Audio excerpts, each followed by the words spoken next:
नमस्कार. आपण पाहतात थेट वार्ता आणि मी आहे राजेंद्र झेंडे. आजचा प्रश्न थेट सिस्टमला भिडणारा आहे. देशात शेकडो आमदार खासदार निवडून येतात. त्यात एससी एसटी समाजातील अनेक प्रतिनिधी असतात. मग प्रश्न असा, त्यांच्यात एकही व्यक्ती प्रधानमंत्री किंवा मुख्यमंत्री होणे इतकी सक्षम नव्हती का? आणि दुसरा मोठा प्रश्न, खरंच पीएमसीएम जनता ठरवते की पक्षश्रेष्ठी? आपण मतदान करतो, आपण आमदार खासदार निवडतो, पण आपण थेट मुख्यमंत्री किंवा प्रधानमंत्री निवडतो का? नाही. आपण निवडतो आपल्या मतदारसंघाचा खासदार, आपल्या मतदारसंघाचा आमदार. यानंतर काय होतं? सत्ता जाते पक्षाच्या हातात. संविधान सांगतं लोकसभेत बहुमत असलेल्या पक्षाचा नेता प्रधानमंत्री, विधानसभेत बहुमत असलेल्या पक्षाचा नेता मुख्यमंत्री. इथे पक्षाचा नेता हा शब्द महत्वाचा आहे. पण पक्षाचा नेता कोण ठरवतं? निवडून आलेले खासदार आमदार की पक्षश्रेष्ठी? कायद्याने निर्णय विधिमंडळ पक्ष घेतो, पण प्रत्यक्षात अनेकदा निर्णय होतो दिल्ली मुंबईतील बंद दाराआड. भारताच्या संसदेत आणि विधानसभांमध्ये एससी एसटी आरक्षित जागांमुळे अनेक नेते निवडून येतात. मग ते सर्वोच्च नेतृत्वात का दिसत नाहीत? हा प्रश्न फक्त व्यक्तीचा नाही, तो आहे राजकीय संरचनेचा. वरच्या पातळीवर निर्णय घेणारे नेते बहुतेक वेळा एकाच सामाजिक राजकीय गटातून येतात. फलाना चेहरा सर्वांना मान्य होणार नाही असं म्हणत नेतृत्व मर्यादित ठेवलं जातं.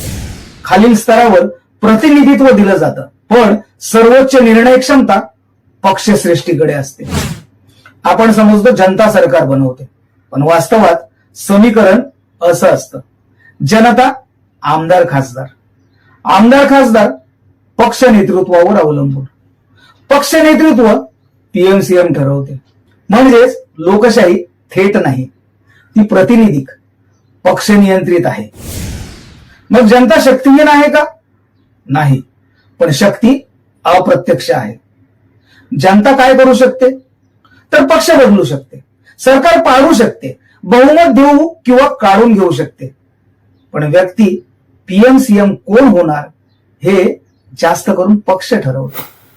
हा मुद्दा फक्त एससी एसटीचा नाही, तो आहे खऱ्या लोकशाहीचा. जर पक्षांतर्गत निवडणुका पारदर्शक झाल्या तर नेतृत्व विविध समाज घटकातून येऊ शकतं. लोकशाही फक्त मतदानाची गरज नसते, ती असते पक्षांमधील लोकशाहीची. आपण मतदान करताना काय पाहतो? पक्ष, नेता, चेहरा, लाट.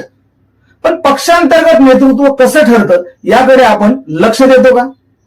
जोपर्यंत पक्षातील निर्णय प्रक्रियेवर जनता प्रश्न विचारत नाही तोपर्यंत नेतृत्व मर्यादित वर्तुळातच फिरत राहणार. म्हणूनच प्रश्न असा नाही की एससी एसटी नेता सक्षम नाही. प्रश्न असा आहे, त्यांना सर्वोच्च पातळीवर पोहोचू देणारी राजकीय रचना आहे का?